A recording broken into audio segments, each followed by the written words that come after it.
What's up, guys? I hope you're all doing well, and thank you so much for popping into my review for Lincoln. This is Steven Spielberg's film that released in 2012 and was nominated for a whole bunch of Oscars, winning two for Best Performance by an Actor in a Leading Role by Daniel Day-Lewis, and for the art direction and production design of the film. And when you see it, I think you could understand why it won those Oscars and why it probably should have won the rest of them as well. Steven Spielberg's Lincoln is a film that I remember seeing in theaters back in 2012. I just started my YouTube channel and I was going to see films to enjoy them for the full experience. I really wanted to soak the whole entire thing in. That's when I really started getting into movies. And I remember seeing this in the theater. It was a packed house. The theater went up into applause for sure, but I felt something.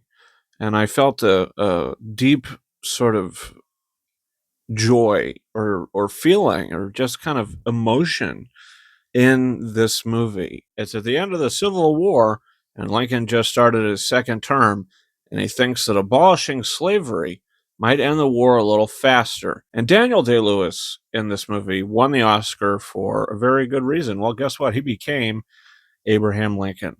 I mean, what you would imagine Lincoln being, that's what Day-Lewis did in this movie. He took a year to rehearse and prepare for the role that Spielberg wanted him to do for a while. The film was in development for almost 10 years.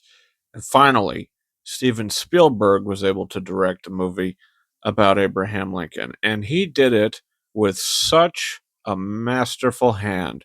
I thought Warhorse and The Adventures of Tintin were both really great films from him as of the last few years, pre 2012.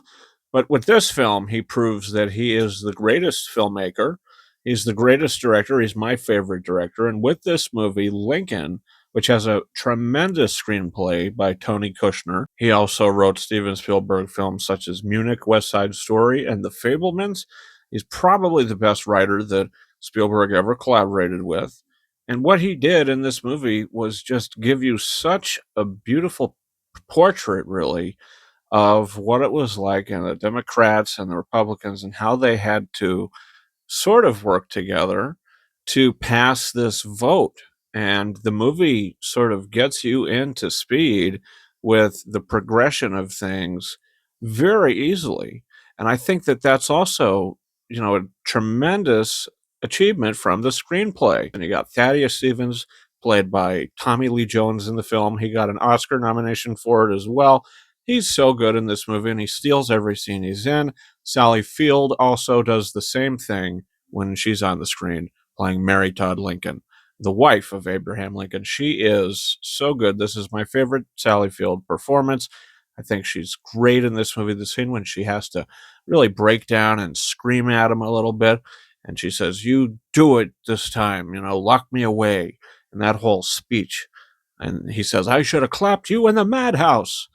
I mean, that scene is just like, wow. The camera just sort of goes back and you just see them. And he's this towering figure. She's just sort of knelt on her knees on the ground in front of him, sort of just weeping in pain. I mean, it's a beautiful film. Steven Spielberg should have won Best Director for this movie.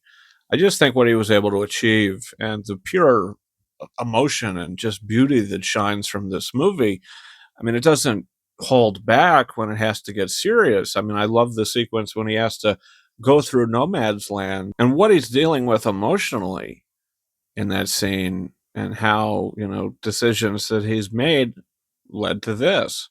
But finally being able to pass the amendment, the film ending with his assassination, I just think that I think Lincoln is a perfect movie. But John Williams' score for this is something for the record books, I think. I don't know how the film, like I said, didn't win more Oscars. John Williams should have won that would have been sixth Oscar. He should have won it for Lincoln. And the trailer, when I saw the trailer, I remember seeing films in theaters back in 2012 before this came out and seeing the Lincoln trailer and just hearing that score and being like, wow, I'm so excited to see that film just because this sounds so good. The final track, The Petersons' House and Finale, is sort of a compilation of all the kind of big pieces that play throughout the film.